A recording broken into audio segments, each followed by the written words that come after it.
25 jobs, 5 layers.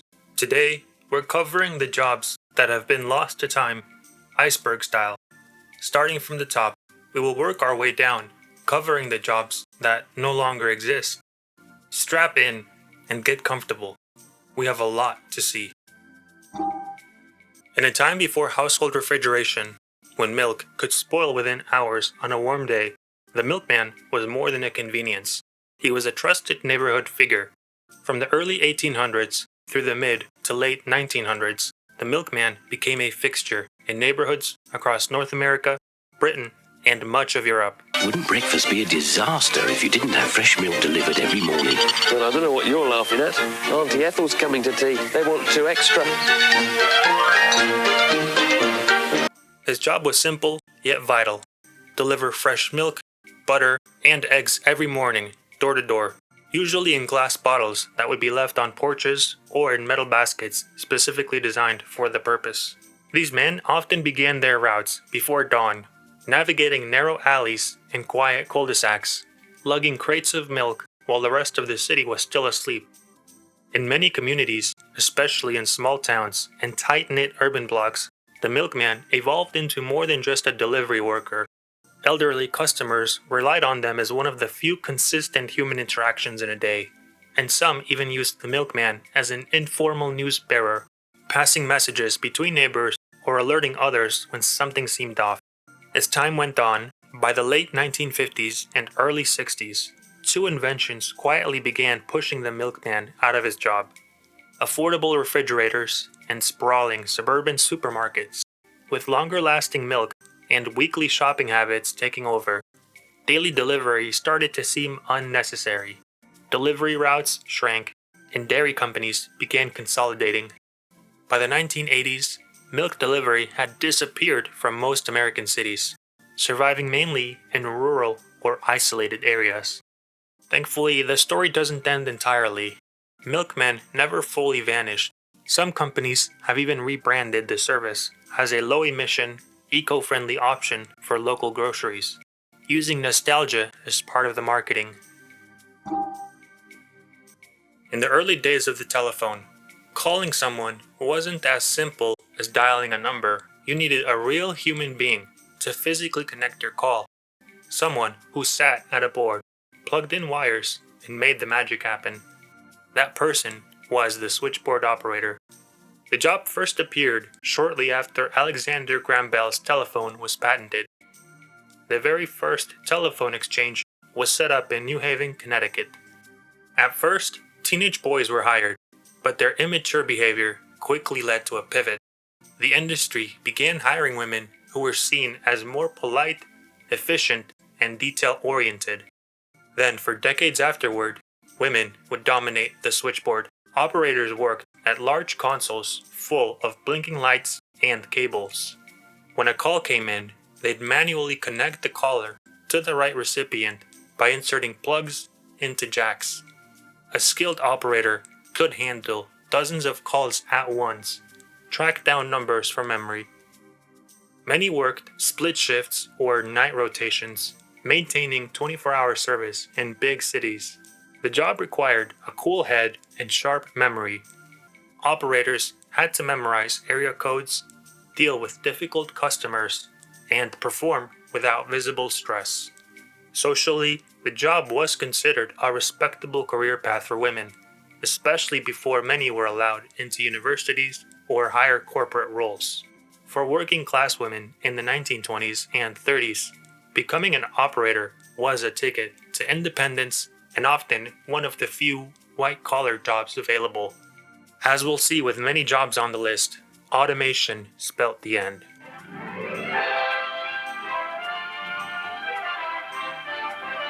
There's been a lot of planning, preparation, and work in order to bring Dial to town. You may have noticed that lots of work has been going on. The introduction of rotary dials in the 1920s was the first major blow. By the 1950s, automatic switching systems were replacing manual boards in major cities. The job lingered for a few more decades, but by the 1980s, most switchboards were gone, and with them, one of the earliest gateways for women into the workforce. you'll hear the dial tone.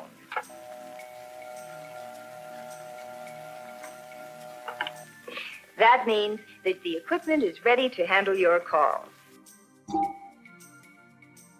Long before streetlights blinked on automatically at dusk, cities relied on the steady hands of the lamplighter. From the 1700s through the late early 1900s, lamplighters were responsible for illuminating urban life. Armed with long poles and ladders, they went from lamp to lamp each evening, lighting the gas flames that lined city streets, parks, and public squares. It was a job that required perfect timing and serious endurance. Lamplighterers had to beat the sunset and sometimes climb dozens of posts each night, often in rain, fog, or snow. In the mornings, they'd retrace their routes to extinguish the flames and clean the soot from the glass. In many places, this was year-round, 7 days a week, because darkness didn't take holidays. Municipal records from cities like Paris, Boston, and Berlin even had detailed route charts showing every street lamp and its assigned caretaker. In many cities, the lamplighter was a civil servant with a salary, uniform, and in some cases, a small pension. As beautiful as gas-lit lamps may have been, it was no match for electricity. By the early 1900s, cities were rapidly converting to electric street lighting. It was brighter, safer, and didn't require nightly maintenance. Some lamplighters were retrained to service the new electric systems, while others were simply let go. By the 1920s, the job had mostly vanished in major cities, though small towns and historical districts held on to them for a while longer. Today, a few ceremonial lamplighters still exist, mostly in historic neighborhoods or for tourism. Imagine stepping into an early skyscraper in the 1920s. You don't press a button, you're greeted by a sharply dressed attendant who asks, "What floor, sir?" That was the elevator operator, a job that once blended technical skill, public service, and a dash of theater. From the late 19th century through the late 1970s, elevator operators were essential in buildings that had lifts but lacked automation. Operating an elevator wasn't as simple as it is today. Early models had manual cranks and lever systems that required precision. Operators had to start and stop the car smoothly, align it perfectly with each floor, and adjust speed depending on the load. Some systems didn't have automatic brakes. If the operator wasn't careful, the elevator could overshoot or jolt violently. The job required more than just technical skill. Elevator operators were expected to look sharp, often wearing uniforms or white gloves, and offer friendly, professional service. In high-end hotels and department stores, they were part of the customer experience. They memorized tenant names, floor preferences, and even adjusted music or lighting for regulars. The profession also held a social dimension. In many cities, it became one of the first stable jobs available to black workers during segregation, especially in hospitality and retail. Though often underpaid and undervalued, elevator operators built long-term careers and strong relationships with residents and patrons. Training manuals from companies included strict protocols on etiquette, emergency procedures, and mechanical knowledge. As building technology improved, the job began to fade. By the 1950s, push-button elevators were becoming the norm. These required no operator, were cheaper to run, and gave riders more autonomy. Still, some buildings kept operators for decades longer, especially luxury hotels and old residential towers, where the job was as much about ambiance as it was about mechanics. Today, you might still find an elevator operator at a historic site or luxury residence, but for the most part, the job has gone the way of the manual crank it once relied on.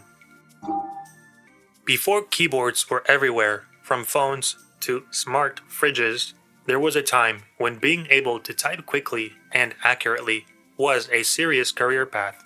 The typist and stenographer were both the backbone of office life for nearly a century, especially during the rise of corporate America and the legal system's paper trail explosion. Typists worked with early mechanical typewriters, clacking away in rows of office desks to prepare letters, memos, legal documents, and entire manuscripts. Stenographers, meanwhile, had a different but equally intense skill set. Now, let's clear up this distinction between a stenographer and a secretary. A stenographer takes dictation, transcribes, and types. She may also do billing and filing. They mastered shorthand systems like Gregg or Pitman that allowed them to write down spoken words in real time at incredible speeds, then transcribe them later. These skills were critical in courtrooms, boardrooms, and journalism alike. The profession took off in the 1880s when the typewriter became commercially viable. Typing pools became iconic symbols of the era. Large rooms filled mostly with women hammering out documents for executives. Typists weren't just in offices either. They were on the front lines of history. During World War II, stenographers served in intelligence and logistics units. In the 1960 space race, NASA employed dozens of women as human computers and stenographers who recorded mission briefings and scientific dialogue. By the 1980s, things began to shift.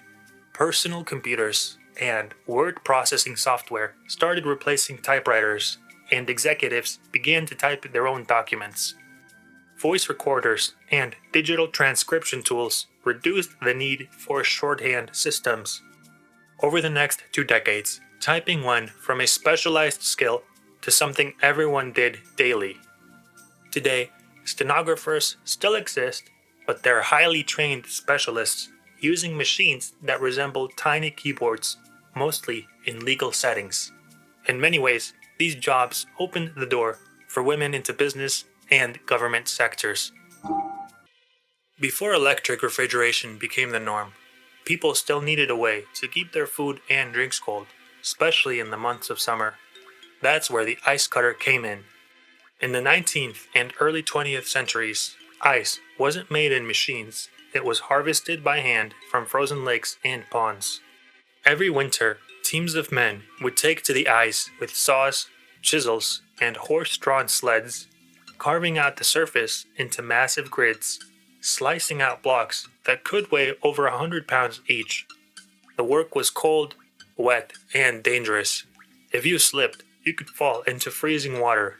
If you didn't keep pace, you risked frostbite or getting crushed by a tumbling slab of ice. Ice was a big business. Cities depended on it, not just for food preservation, but for keeping hospitals cool, making ice cream, and chilling drinks in saloons. By the late 1800s, companies built sprawling ice routes where delivery men would drop blocks off door to door to be stored in ice boxes. Some cities even regulated ice prices and kept inspectors on hand to ensure quality and prevent fraud. As refrigeration technology improved, ice cutting began to decline. By the 1920s, electric and gas-powered refrigerators started showing up in homes and businesses. They were expensive at first, but cheaper than paying for a year-round supply of harvested ice. Ice houses closed, equipment rusted, and the lakes went quiet. Today, the only remnants of this industry are found in history museums and in a few scattered winter festivals where towns recreate the old-time tradition for show. Before newspapers, radio, or the internet, towns relied on a much more vocal form of breaking news, the town crier. From the Middle Ages up to through the early 1900s, these public announcers were appointed by local authorities to spread official messages. They were quite literally the voice of the government. You've probably seen the stereotype: someone in a tricorn hat, colorful coat, and ringing a handbell while shouting, "Hear ye, hear ye." That theatrical image is actually rooted in reality. Town criers were often dressed in uniform to be easily recognized, and their bells helped gather crowds before they read announcements in public squares, markets, or churchyards. The job wasn't just about shouting news. Town criers delivered royal proclamations, announced taxes or new laws, called citizens to trial, and even broadcast market hours or lost property. In many cities, it was illegal to interrupt or harass the crier, because when they spoke, they were speaking with the authority of the crown or city council. Their presence is well documented in British town charters and municipal payrolls from the 1300s onward. During outbreaks, fires, or wartime, they informed the public on safety measures and travel restrictions. In some cases, they also read out public punishments, death sentences, or even listed names of local wrongdoers. By the late 1800s, printed media started to outpace the crier. As literacy rates increased and newspapers became cheap and widespread, the need for public announcement through a live person diminished. Before cities had sanitation departments or pest control companies, one man stood between civilization and a horde of disease-carrying rodents, the rat catcher. From medieval Europe up through the early 20th century, these gritty professionals were hired to clear out vermin from homes, shops, and especially densely packed cities where filth piled faster than it could be removed. Armed with traps, poisons, and sometimes even a trusty terrier, rat catchers ventured into sewers, cellars, and alleys where few others dared to go. It wasn't uncommon to find them waist deep in garbage, wielding clubs, nets, or bags full of wriggling rats. Some even claimed to have near mystical skills, using whistling, smoke, or homemade bait recipes passed down like family secrets. One scratch or bite could mean infection. And during outbreaks like the infamous Black Death in 14th century or the later bubonic plagues in London, rat catchers became frontline workers. Their work wasn't glamorous, but it was necessary. City councils sometimes even issued them licenses and bounties. A few pennies per tail, with proof required. Some of the best ones made a decent living, especially if they could rid entire neighborhoods or castles of infestation. Much like the traveling snake oil salesman, a few of them leaned into showmanship. They'd display rats captured in cages, hold public demonstrations, or even sell live rats for sport. Rat baiting was a form of gambling entertainment in the 18th and 19th century England. Over time, as sanitation improved and cities developed organized waste systems, the need for individual rat catchers began to fade. By the early 20th century, municipal health departments took over pest control duties. The professional rat catcher, once a shadowy figure in society's underbelly, gradually disappeared, relegated to folklore and faded newspaper ads.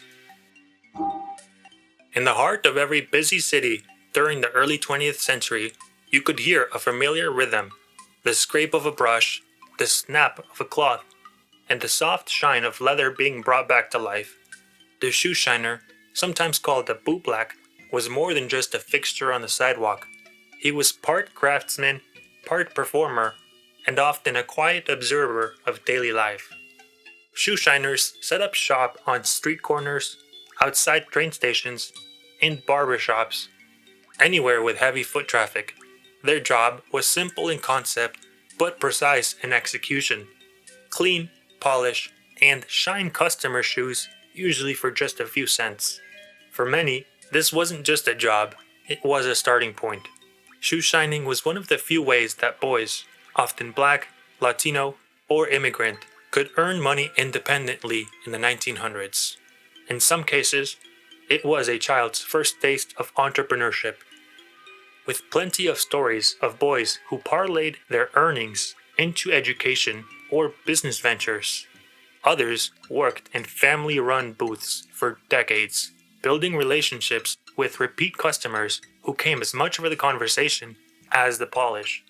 In cities like Chicago and New York, larger stands emerged, multi-chair operations run by teams of shiners who had their own regulars, their own rituals, and stuck to their turf. Shiners often endured harsh weather, unpredictable customers, and long hours hunched over dirty shoes. But there was pride in the work, and those who did it well built reputations. A good shine wasn't just about looks, it was about professionalism. In an era where men's appearance spoke volumes about their class and respectability, a gleaming pair of Oxfords could make or break a first impression. By the mid-20th century, things began to change. More casual fashion, synthetic materials, and the rise of sneakers reduced the need for regular polishing. Office culture also shifted. Workers commuted differently. Dress codes relaxed, and the daily shoe shine faded from routine. By the 1970s and 80s, most shoe shine stands had disappeared from American cities, surviving only in places like airports or major train stations. Still, a few remain, holding on to a fading tradition. They serve not just as a practical service, but as a living memory of a time when street corners echoed with the rhythm of brushes and the glint of pride in a job well done. 100,000 people here, but more install gas heat every month, far more than any other time. Jinx, why is gas so popular? Gas heat is simply more comfortable to live with. Let's visit a gas-heated home and find out why. Before central heating systems and cleaned burning fuels, most homes were heated the old-fashioned way, by burning coal. And getting that coal into homes was the job of the coal delivery man. Workers would load heavy sacks or shovel loose coal into carts and wagons, first horse-drawn, later by truck, and make the rounds through neighborhoods. Most homes had a coal chute that led into the basement, often in the cold, ice, or snow, dumping it into a large coal bins by hand. Each sack could weigh 50 to 100 pounds, and a single household might require hundreds of pounds per week in the winter. The coal dust stuck to skin, clothes, and lungs. Despite the effort involved, deliverymen were rarely paid much more than other forms of labor. Many coal companies kept detailed client books showing weekly or monthly allotments based on usage and family size. In neighborhoods, you could hear the rattle of shovels, the grind of coal against metal chutes, and the deep thud of the basement bin filling up. For children, watching the delivery was kind of a winter spectacle, and for adults, it was a reminder that warmth had to be earned, not just toggled on. By the 1950s, though, cleaner and more efficient energy sources like oil, gas, and electricity started to replace coal.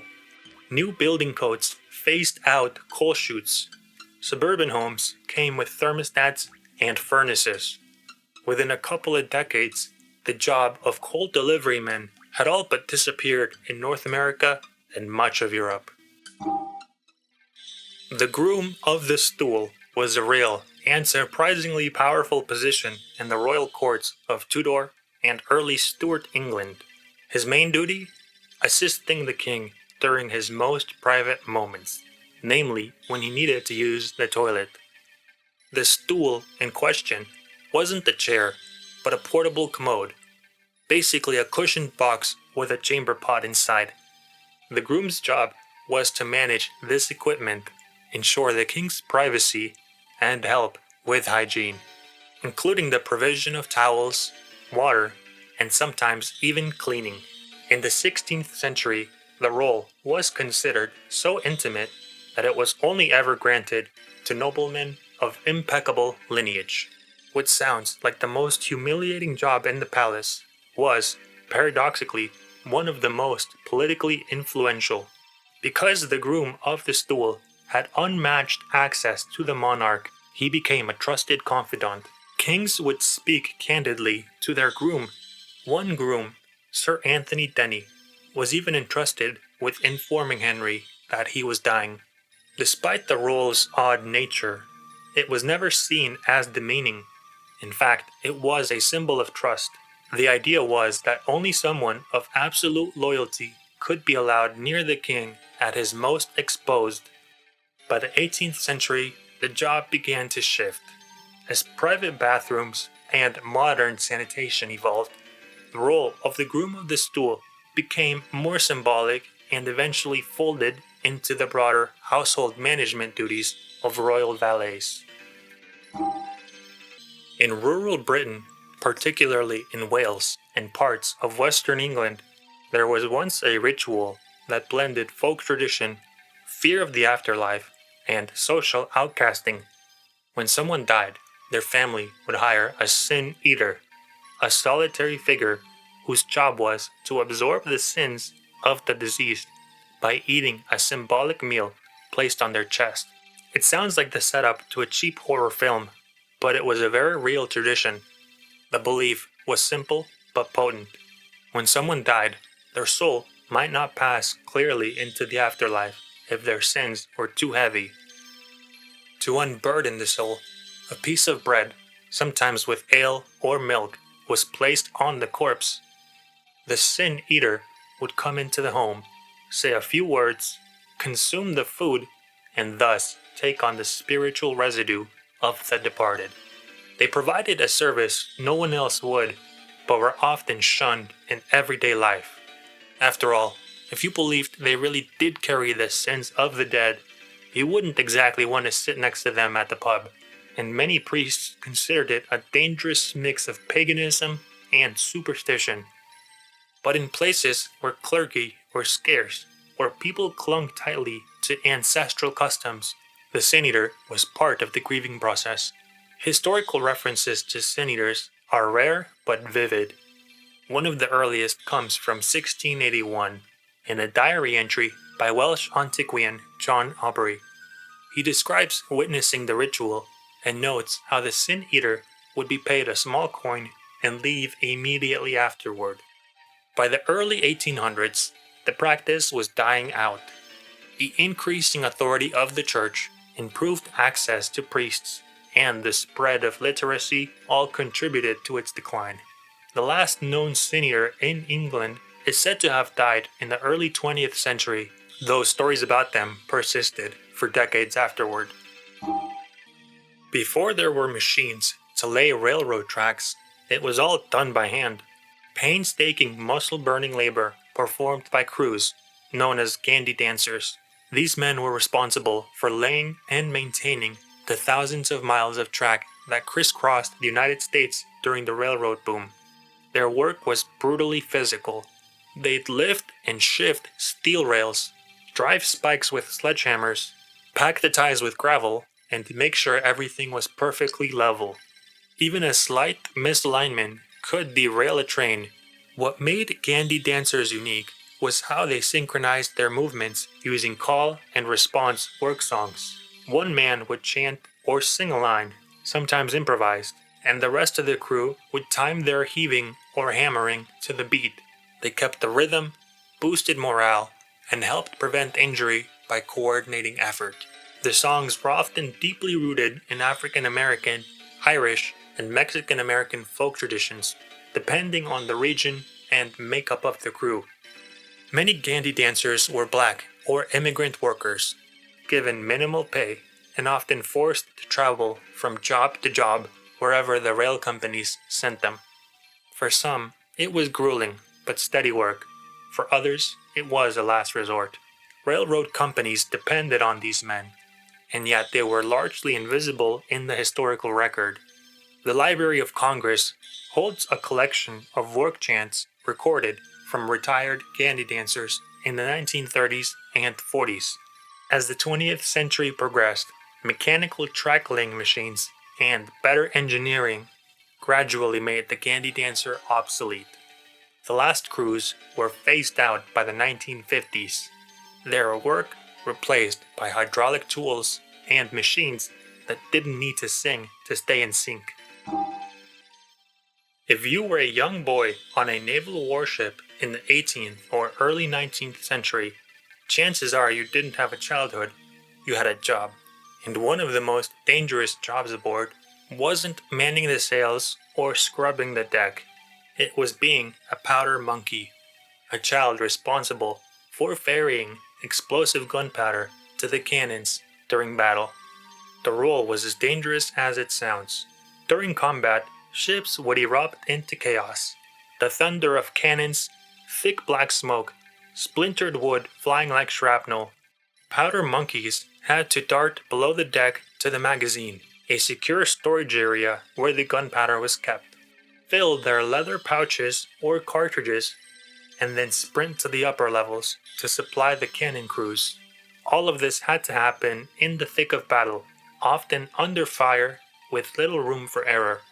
The boys were typically between 10 and 14 years old, small enough to move through tight ship corridors, fast enough to dodge danger, and, in the cold logic of wartime, expendable enough to risk in one of the ship's most volatile tasks. They appear frequently in muster rolls and naval records, especially during the Napoleonic Wars and the War of 1812. Ship logs from the British Royal Navy and early US Navy mention powder monkeys by title, though rarely by name. Many were orphans or poor boys swept into service through recruitment or desperation. Others were children of sailors already on board. Despite the danger, some powder monkeys went on to rise through the ranks. A few even became decorated officers later in life. But for every story of survival, there were countless boys who were injured or killed, blown apart by a misstep, or caught in the crossfire while trying to do their job. As naval warfare evolved, so did ammunition handling. By the mid-19th century, new loading systems, improved safety protocols, and professionalized Navy logistics began phasing out the use of children in combat roles.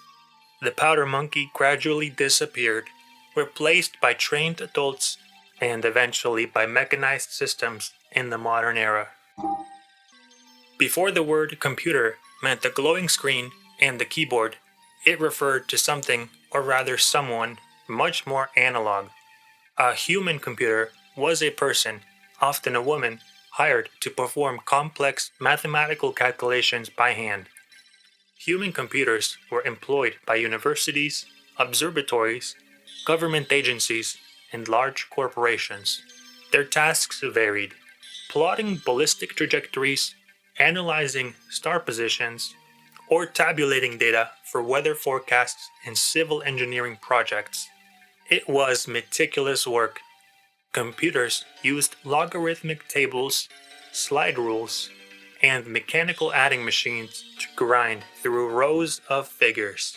In many cases, calculations were done in parallel. 3 or 4 people would independently solve the same problem.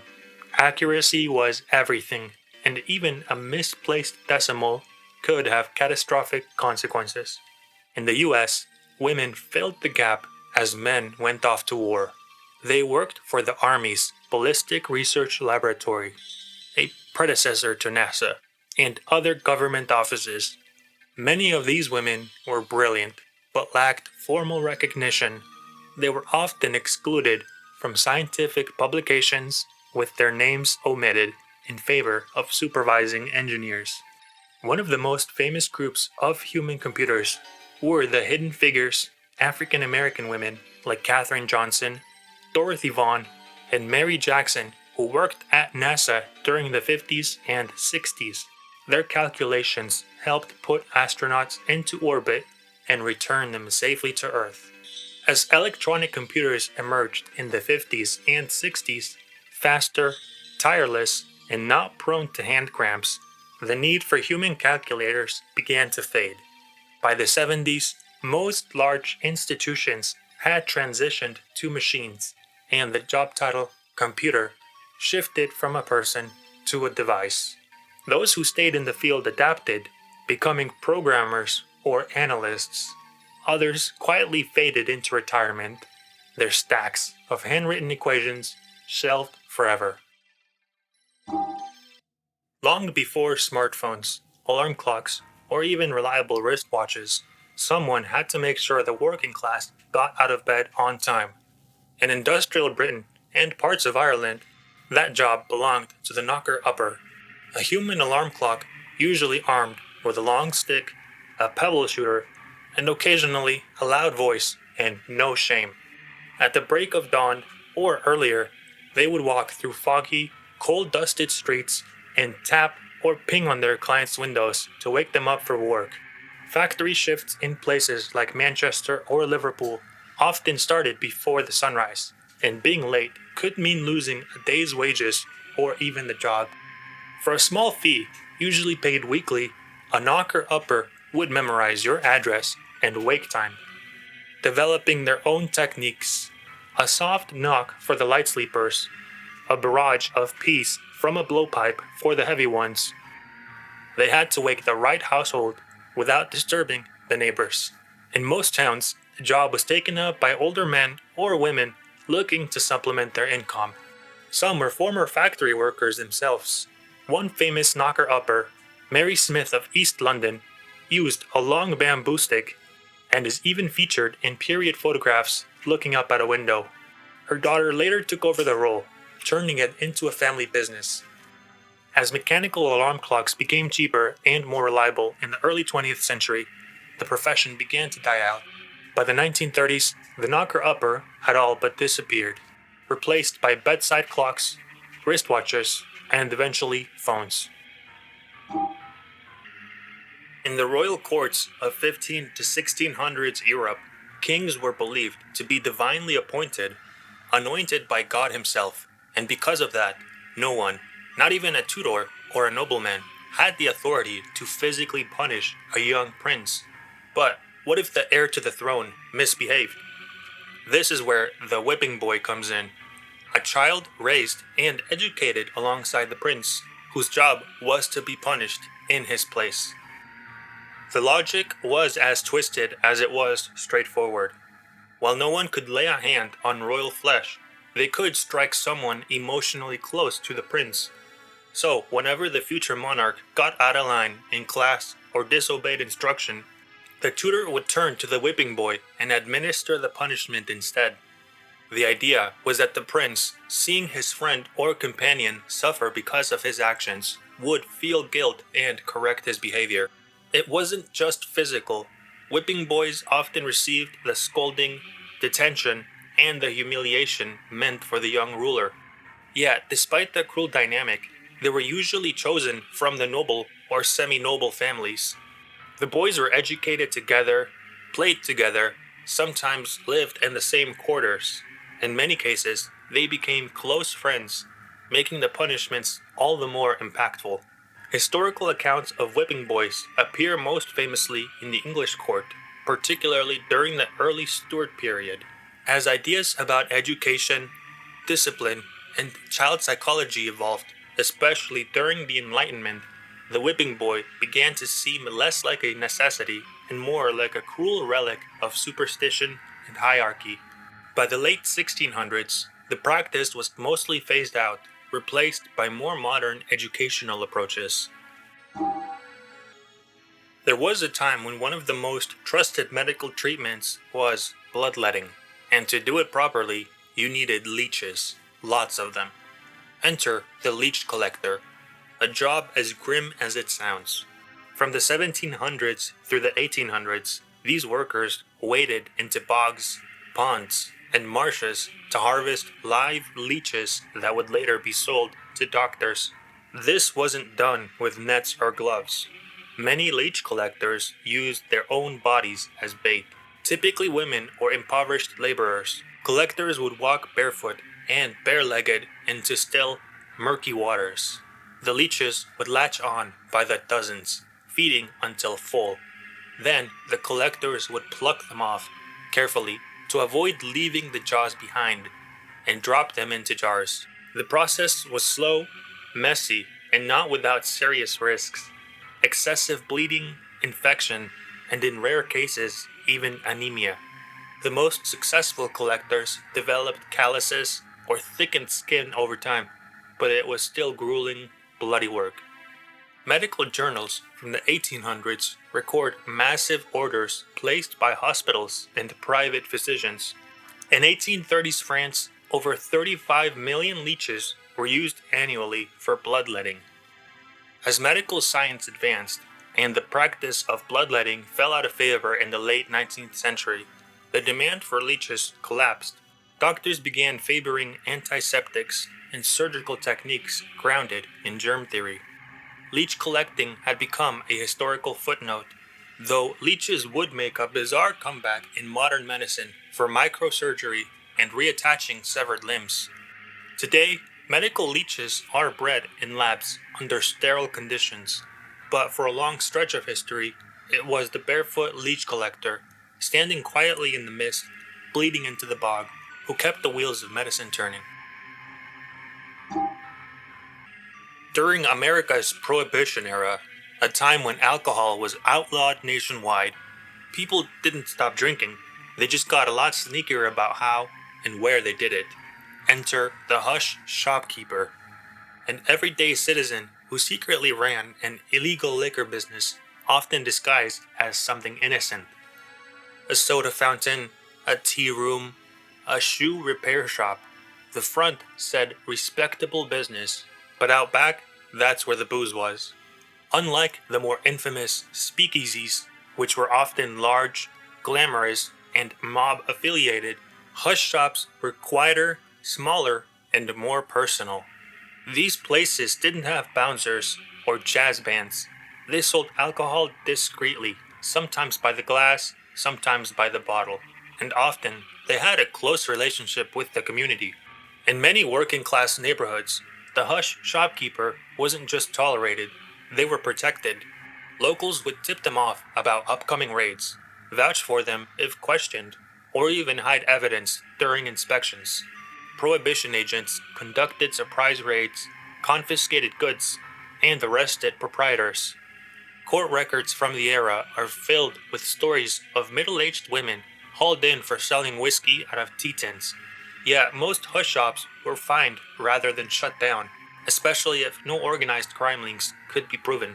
While some of them just sold basic beer or spirits, others brewed their own bathtub gin or mixed up homemade liquors using fruit, sugar, and patience. The hush shopkeeper faded with the end of Prohibition in 1933. When the 21st Amendment repealed the nationwide alcohol ban, suddenly there was no need for secrecy, though many former hush shopkeepers found themselves ill-equipped to compete with large-scale distributors and legal bars. Others simply turned their old speakeasies and backrooms into official establishments overnight. New system with a piece of the sun inside. It can turn bad light into good pictures. What's wrong with that, son? It's never where you want it. Like now. In an age before instant photos and video, memories had to be captured by hand or by camera, if you could afford it. When someone died, families often turned to one of the most morbid and strangely beautiful professions in history, the mourning portrait artist. Also known as post-mortem portraits, these artists were commissioned to create images of the recently deceased, usually within hours or days of death. Sometimes they painted the body as it was, lying in a coffin, draped in fabric, or surrounded by flowers. Other times, they were asked to portray the subject as if they were still alive, propped in a chair, eyes open, with rosier skin tones and peaceful expressions. With the rise of early photography in the mid-1800s, the job evolved into post-mortem photography, but the intent was the same. For grieving families, especially in the Victorian era, these portraits were more than keepsakes. They were rituals.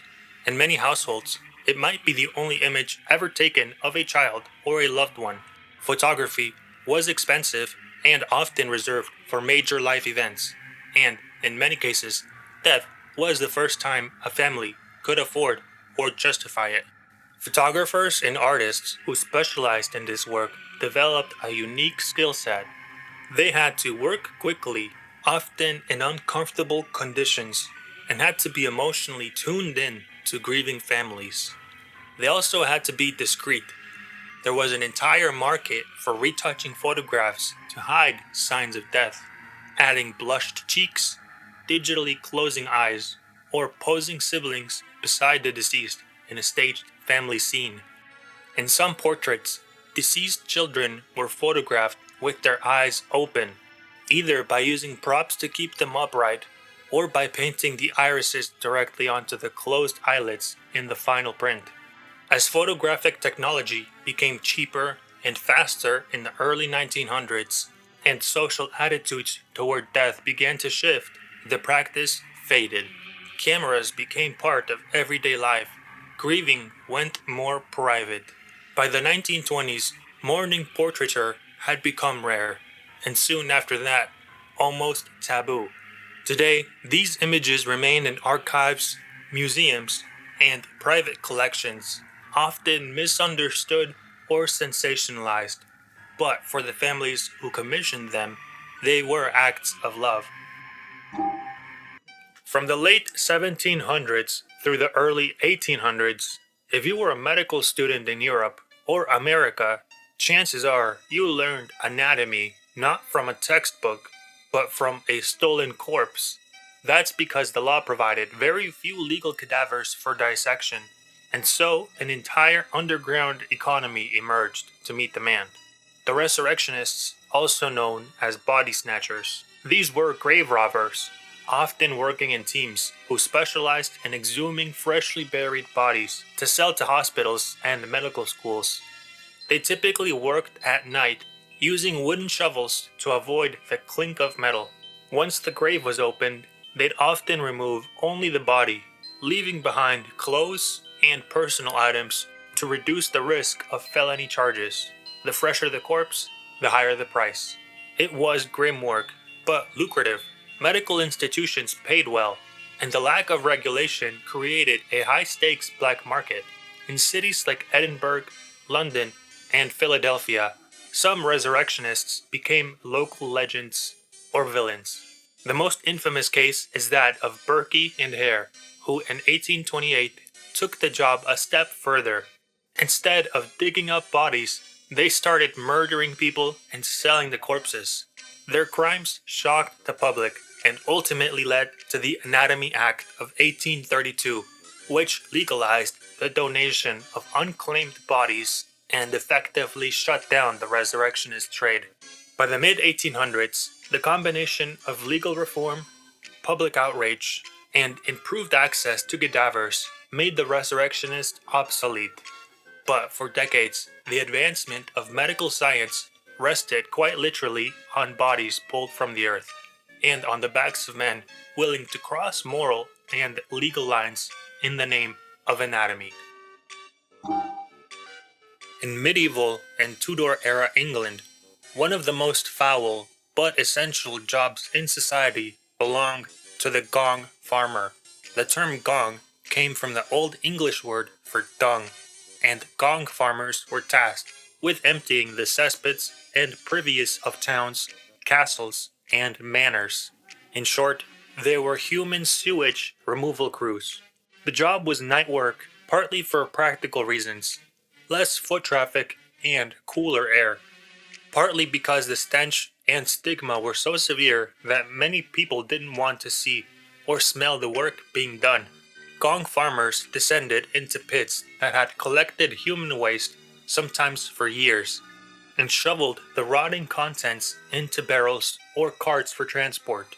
They often worked knee or waist deep in filth, with a little more than wooden shovels, burlap, and sheer grit. The waste was hauled outside city walls or to designated dumping grounds called lay stalls. Despite the revulsion they inspired, they were paid surprisingly well, sometimes more than skilled tradesmen, and were occasionally exempted from certain taxes. Still, the job was hazardous. Exposure to methane gas, collapsing pits, disease, and chemical burns from the waste were occupational hazards long before anyone understood germs. By the 1600s, better plumbing, Drainage systems and city planning began to make the position obsolete. But for hundreds of years, these anonymous workers were the unsung protectors of public health. Doing the dirty work no one else would. Before bowling alleys were automated with sleek machines and cringe animations, keeping the game moving required a very human kind of hustle. The pin setter, usually a teenage boy or young man tasked with resetting pins by hand, one frame at a time, while dodging flying bowling balls and inhaling alley dust. These workers crouched behind the lanes in cramped, loud spaces, waiting for a bowler to finish their turn. Then they'd leap into action, clearing knockdown pins, resetting a fresh set, and sending the ball back through the return system. The job demanded quick reflexes, endurance, and attention to detail. A slow pin setter could hold up an entire game. A careless one could get hurt badly. Many alleys offered little to no protection, and injuries were common. Pin boys could be struck by ricocheting balls or collapsing pin racks. The work was physically punishing, loud, and sometimes done under smoky, poorly lit conditions. Pin setting became especially prominent in the 1920s through the 1940s, when bowling boomed as a social pastime in the US. Boys often earned tips directly from players, and some took pride in being the fastest or most reliable on the floor. I was hoping that the ladies wouldn't yell at me or anything, but they did, of course. Did they? Yeah. About what? Oh, well, like if you don't set the pins in the right place or if you pull it down too soon. This lady especially. It was also a job that reflected the gender norms of the time, rarely given to girls, and seen as a rite of passage kind of labor. Labor reformers began to criticize the practice in the 40s and 50s, especially as pin setters were often underage and lacked workplace protections. For generations, indispensable pin boys have risked life and limb setting them up for bowlers. But today, all that's been changed. Introducing the electric pin spotter. The rise of automatic pin setting machines, most notably Brunswick's Model A in 1956, rapidly phased out the role. Within a decade, most major bowling alleys had transitioned to fully mechanical setups. Today, the human pin boy is a relic of a more hands-on era of recreation. In royal courts throughout medieval Europe, one of the most paradoxical positions was that of the jester, a fool by title, but often the only person allowed to speak the truth to power. Jesters were entertainers employed by monarchs, nobles, and occasionally wealthy merchants. Their job was to amuse with jokes, songs, mimicry, and storytelling, but beneath the surface, jesters often wielded subtle social influence, wearing brightly colored clothing, bells, and a distinctive cap with ears. The jester was expected to be quick-witted, funny, and sharp-tongued. They were granted a rare kind of immunity. They could mock the king, satirize court discussions, or highlight hypocrisy, all under the protection of comedy. A clever jester could vent uncomfortable truths using laughter as both a shield and a sword. Some jesters were physically disabled or mentally impaired, as nobles saw their uniqueness as part of the appeal.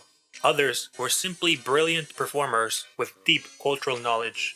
They performed at banquets, diplomatic visits, and celebrations.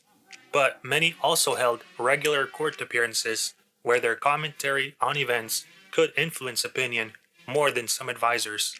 Historical figures like Will Somers, court jester to Henry VIII, and Archibald Armstrong, who served King James VI and I, appear in royal records and personal letters.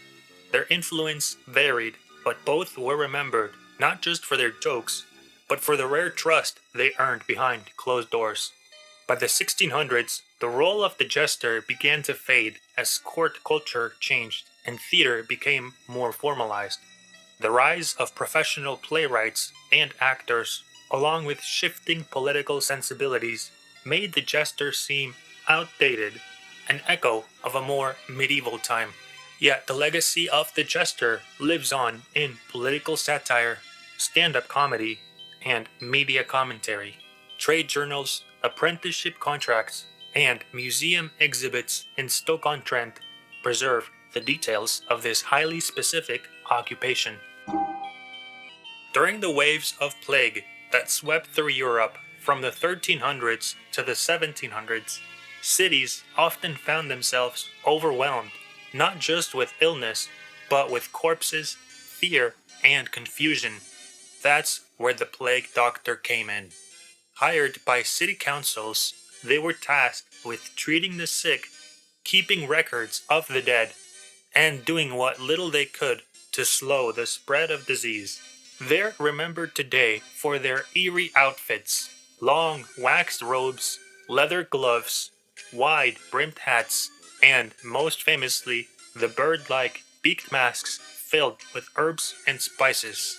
The beak wasn't just for show. It was believed to protect them from the miasma, or bad air, thought to cause disease. While modern science has debunked that theory, the plague doctor's gear was one of the earliest attempts at personal protective equipment. Despite the fearsome look, most plague doctors weren't highly trained. Many were second-rate physicians, young medical students, or even con men looking for work in a time of crisis. But they were paid well, and some cities offered hazard bonuses and even housing to those who took the job.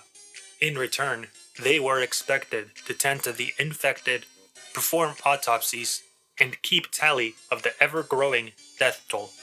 They became somewhat of a symbol, both of hope and terror. Some citizens saw them as brave healers, others viewed them as omens of death.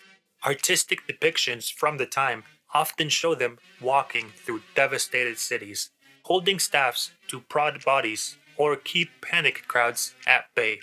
Payroll records from Venice and Paris include contracted plague doctors, and a few left behind written accounts describing their experience. These documents offer a rare glimpse into the day-to-day chaos of plague outbreaks and the grim responsibilities shouldered by those who volunteered or were pressured into service. As public health evolved and germ theory replaced older ideas, the job of plague doctor disappeared. But their legacy lives on in Halloween costumes, horror films, and in the memory of a time where fighting a pandemic meant donning a mask and walking straight into the heart of the unknown.